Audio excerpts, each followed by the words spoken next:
Hey guys, Preston, welcome back to another video. Today is a trade breakdown slash review, kind of grading the trade out for both teams, but mainly looking at the Steelers side of it. Is the Steelers of the right before the trade deadline, like a day or two before, late Sunday night after they beat the Ravens to be 7-0, they traded for Avery Williamson from the New York Jets and a 7th rounder in 2022, and in return the Jets got a 2022 fifth. So let me reword that as best as possible. The Steelers got Avery Williamson and a 2022 7th round pick for their 2022 5th round pick. Yes, I'm wearing green, but if you know the channel, I'm a Steelers fan. It's just the shirt I have on. It's actually Hawaii, so nothing to do with the Jets. Still got just didn't have time to do the whole setup and stuff. Got the terrible towel with me though, so legit. But yeah, let's look at this a little bit. Stats wise, I mean the guy's a tackling machine. Real quick with just the basic stuff. He's 6'1". This is all on Pro Football Reference to the stats, by the way. So he's listed as 6'1", 246 pounds, a pretty good size right there. 28 years old, so he's in a decent spot. You'd say it's almost. Sorry guys. He's a veteran, but he's not like a past his prime veteran yet. If you kind of get what I mean, like he has a lot of experience and playing time. He's started pretty much every game he's been in since he came into the league in 2014. But he's still 28, so not horrible yet. He's not in his 30s, and he still has a lot of playing experience there. If we're looking at what he's done in his career, he started out in Tennessee as a 5th round pick. Put up decent numbers in 2014. He had 78 tackles, 2 fumble recoveries, 4 pass deflections, 6 QB hits, 7 TFL, stuff like that. But the guy's a tackling machine, you could almost say. I mean, he's had 100 plus tackles 3 different times during his career, including his last full healthy season in 2018.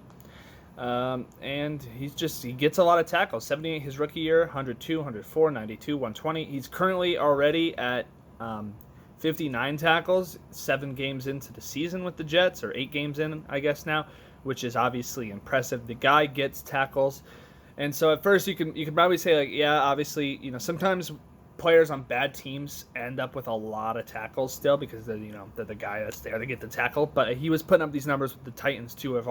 They're relatively decent even in 2017 and 2016. So, solid guy, dependable linebacker. Nothing crazy special. He's not going to flash like everywhere. I mean, he's good though. He's good. I think some people are trying to undervalue him a little bit, but there's definitely skill there. One sec. But a very dependable tackler. He gets the job done. He's not excellent in coverage based off from everything I've seen. He's decent at it though. So obviously he can't replace Devin Bush. He's not the Devin Bush replacement. There isn't a Devin Bush replacement. Obviously, Devin Bush will be back next year and all be fine. But Williamson is a very solid addition to a linebacking room that could just use extra depth in general. If you ask me, they're loving Spillane right now. They love Spilly, and he's done good things. But the reality is the kid was a backup for a reason, and we didn't have, it's not like he was highly touted. Most of us thought our depth in a middle linebacker was pretty weak heading into the year, and losing Devin Bush just means you need more depth in the first place. And if you ask me, and probably most people outside of the Steelers fans, obviously we show bias towards our guys. We love our guys. Williamson is probably better than Spillane. It's probably not even, it's not debatable. He is better than Robert Spillane. The bigger question is how they'll rotate these guys in. I think when you add a guy like Williamson, you're not going to have him be just a pure backup. There's no way that's happening.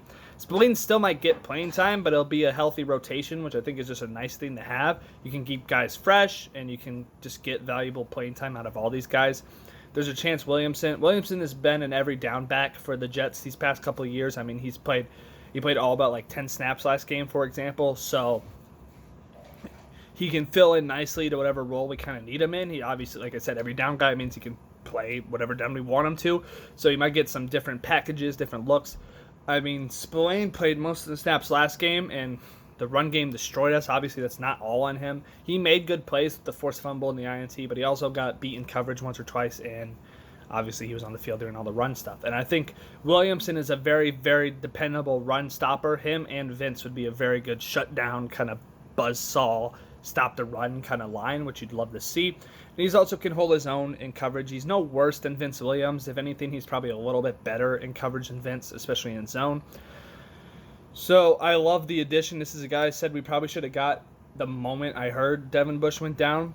Obviously, there's some fans who are calling for other people, but real quick, kind of shut these down.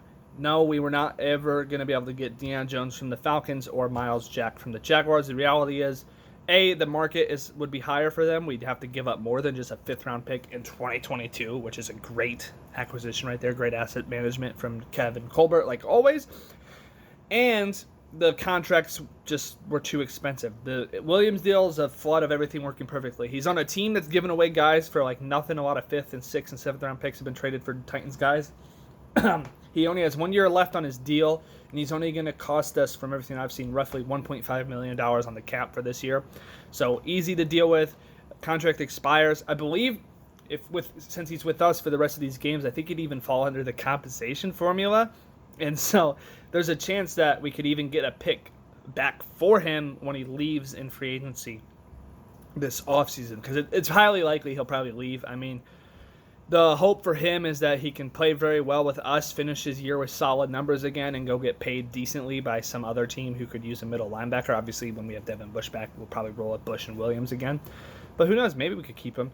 But yeah, I do think he'll play better with us. It's just kind of what happens with, I don't know if you've noticed, there's been a trend with guys when they leave the Jets, their play tends to improve a little bit.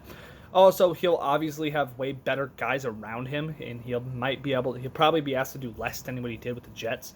So I have the feeling he's going to look better here than he did with the Jets, even though he looked decent over there with the 59 tackles and solid, just wrapping guys up. But obviously, he had a pick and 3 pass deflections too, so that's good to see. But obviously, I think there's a lack of motivation over there with the Jets. That culture's a mess. I don't think any of them are super motivated, obviously. I will say Williamson was in good spirits, so he's a good guy from everything I've seen. He stayed loyal to the Jets. He wasn't clowning on him or anything. He didn't demand a trade, but he got traded, and he's beyond excited from everything I've seen on his social media. I mean, the dude is jacked up. I saw he did an IG live where he's talking about how excited he was to play with this great defense, talking about the Super Bowl, stuff like that, stuff you love to hear. The guy wants to play for us, and that's huge. And he fits that Steelers mentality, man. He's a grinder. He just is. He's not super flashy, but he will get the tackle. He'll get the job done, and he just adds to our depth. Our defense is automatically just better than it was yesterday, which is obviously we have a really good defense, but if you can make it better for only a 2022 5th, and like I said, you might even get a pick back for him in the compensatory formula if we let him walk in free agency, it's a win-win. I mean, it's a no-brainer move for Kevin Colbert and the staff. I know some people are probably defensive because they love Spillane, like I said. I like him too, but the reality is Williamson is probably better, and so we'll see what they do. I mean, when Ulysses Gilbert III was healthy, he actually played about 25% of the snaps against the Titans, which was, Spillane and him rotated, and obviously UG3 re-injured his back. That kept him out for like all of last year. We still don't know how serious that is.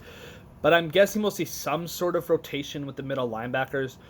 Don't expect Williamson to play this Sunday against the Cowboys, though the stupid COVID restriction stuff and how long it takes these guys to get with us means he probably won't even be able to be with the team in the facilities and stuff until Saturday. So he might travel with us, but he probably won't play against the Cowboys, but he should be ready to go the game after that.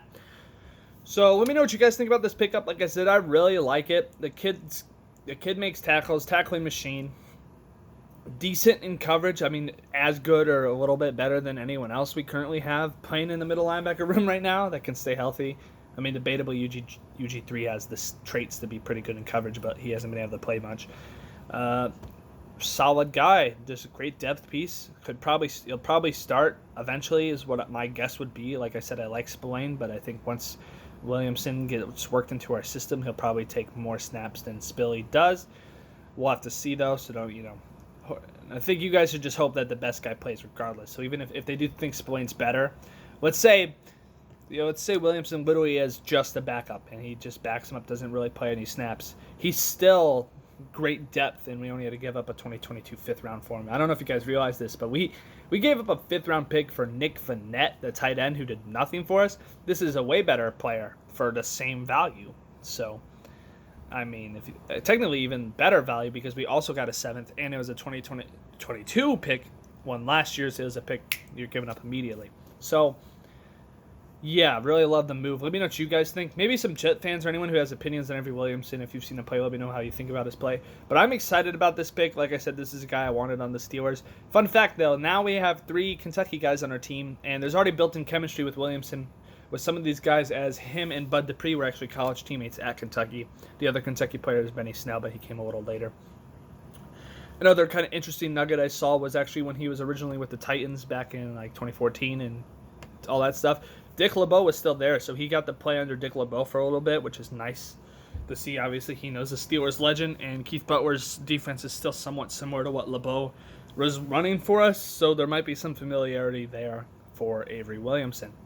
But like I said, the guy's a dog. He's ready for it. He's beyond excited. He's going to be on a better defense, and I think that'll just make him better too as a whole.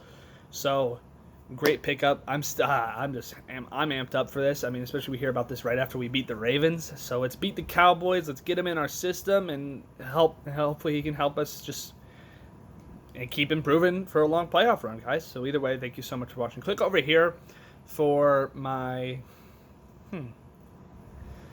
Steelers post-game reactions. I guess I'm going to do that one. I'll do that one so you can see how I felt after some of these games. Even the Ravens game was the latest one. See how I felt about the Ravens game. Didn't mention Williamson, but I mentioned how they ran all over us. Honestly, they ran for 250-something yards. And so Williamson, I mean, debatably, if we had him last game, it might have not hit 250 on us.